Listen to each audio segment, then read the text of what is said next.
YouTube, good evening, good evening.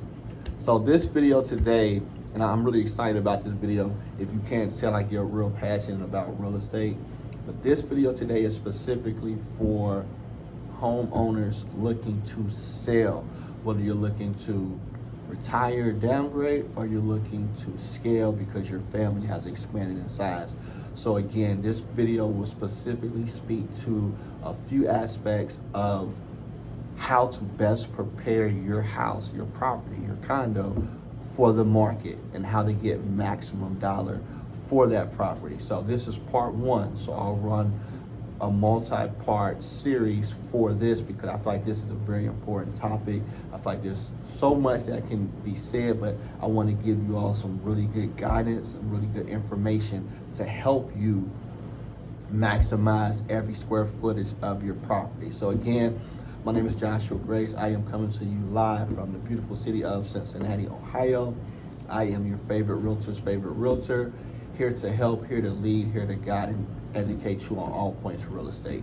So again, today's video, how to maximize your property when selling to get absolute top dollar. Okay, so a few things I'll leave you with today, and then we'll do a follow-up. I'll give you a few more, and then I'll do another follow-up, and I'll give you a few more and try to bring it all home, right? So just so you know, we are still in a seller's market. So yes, there's properties on the market. Yes, business never stops, irregardless of what the interest rates are. Business continues on. That's just the nature of the beast, right? So we are still in the seller's market. What that means for someone who's not overly familiar, there's more buyers, believe it or not, still looking for properties, and there's less inventory on the market, quality inventory. So again, sellers, to an extent, still have the upper hand with their property. I will say this, there's still property reductions, price reductions going on too. So it's very important to kind of understand the landscape of your market and of the overall real estate market in general. So again, I'm here in the Cincinnati, Northern Kentucky, Dayton, Ohio market. So I'll say a few things today, and it's to really get you started, prep, and along the way with selling your property. So keep in mind, I've been in this real estate business for many, many years. You know, homeowner, investor, etc. There's certain things that you always want to make sure you do when selling your property. So very first, or I should say first and foremost, however you would like to hear it, curb appeal is still a thing. The very first thing I'm going to notice, the very first thing my client or just a potential buyer will always notice when evaluating a property is curb appeal. I learned many years ago, I think it was a basketball coach that told me this. He said, hey Josh, you only have one first impression. So with that said, for your property, you only have one first impression. So make sure that impression is the strongest. So with that, your curb appeal has to be decent. I'm not saying go out and spend $10,000, $15,000 on landscaping if you don't have it. Not what I'm saying. However, you want to make sure that the yard, that flower bed, the exterior of that property, the roof is presentable. The first thing we're going to evaluate is the neighborhood. So obviously that notion is still true. Location, that is very important, but it's not just location. You can have a great location and a house be very subpar. I've seen it, I still see it all the time.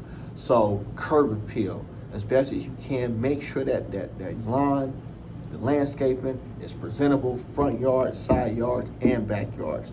So when I look at a house, I look at obviously the neighborhood. So I'm gonna look to my left, I'm gonna look to my right, and I'm gonna look at the property.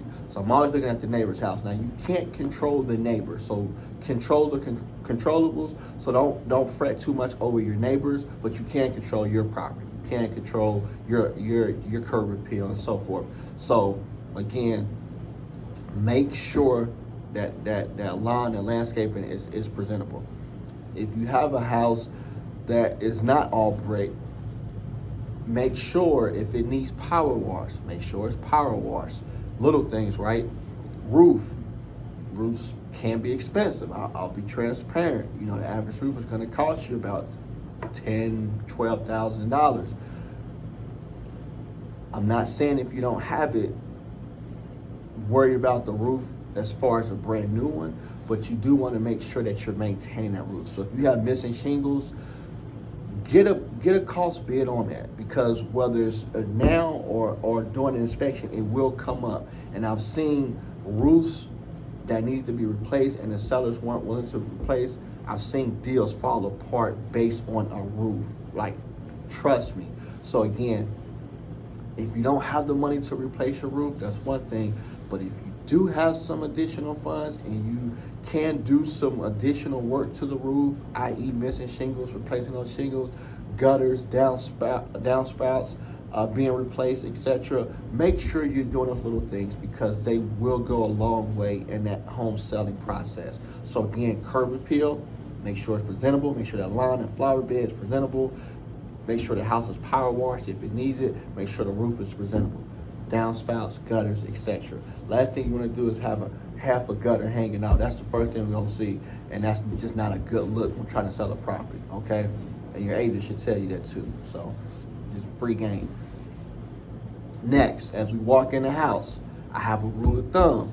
When I walk in each room of a house, I should be able to see all four corners, meaning there should not be clutter, trash, debris, etc. in a corner of a room. It should be clear. I should be able to see all four corners of that corner and that baseboard.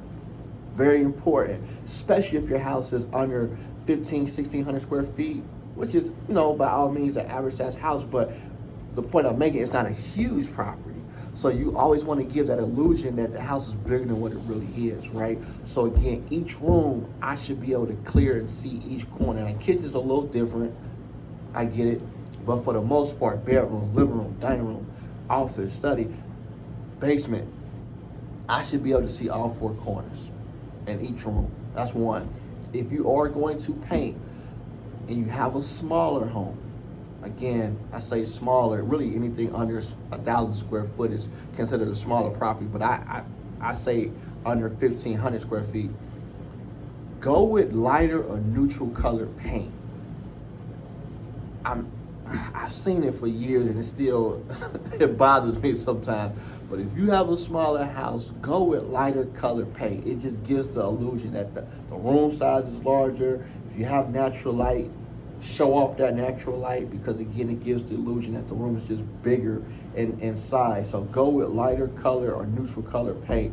Try to stay away from darker colored paints in a smaller house if you can. Just my strong recommendation.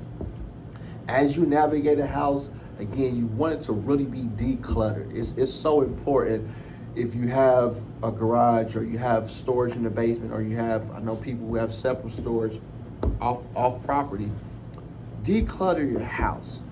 Like a buyer should never walk through your property and have to guesstimate how large a room is, how large that space is. Declutter each room, each space within your house, right? Very important, because the reality is, again, we're still in the seller's market, but if you don't declutter, your competition may. The last thing you want to do is have that potential buyer, see your property and see a competing property, and they've done everything they were supposed to do. Declutter, make sure the house is thoroughly clean, etc., etc., right? So again, declutter. Very important. Yes, kitchens and bathrooms do still sell homes.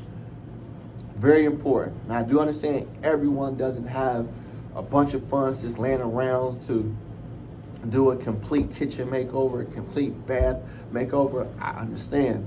But if you do have a budget, you do have funds readily available, you do want to upgrade that kitchen or make some upgrades. You don't have to always do a full-on renovation, but when you talk counters, when you talk cabinets, when you talk flooring, even appliances, you do, to the best of your abilities, want to make sure those things are updated, because said buyer, they're going to look at the kitchen, they're going to look at those bathrooms. So if you can't update those, please do. When you get to the bathrooms, again, toilet, vanity, showers, flooring, same deal, right? If you can make some upgrades, if you can afford to do a full upgrade, I say go for it because you'll get your money back, right? Like those are a couple places in the property where you can stick money and get the money back. Now, we'll say this, and again, this is why it helps to work with a really savvy agent and one who's kind of used to investing or working with investors. You don't want to over improve a property, and it is a such thing as over improving a property.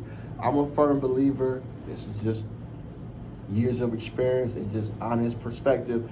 Every house doesn't need granite countertops. Every kitchen doesn't need granite. Now, it looks nice, but depending on your price range, it's going to dictate a lot. If you're selling a $230,000 house, you don't necessarily need,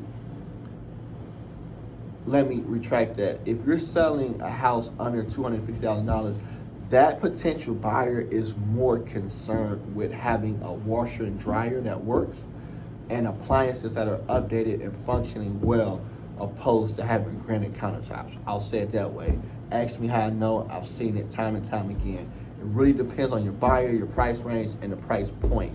So again, don't over improve a property if you don't have to. It just is not always necessary. So again, I'll take a step back. If you have the funds to update the kitchen and bathroom, please do, because you'll get your money back out of those things. So quick recap. Again, this is just part one. So in an effort not to elongate and make this video too extended, I'll wrap up here.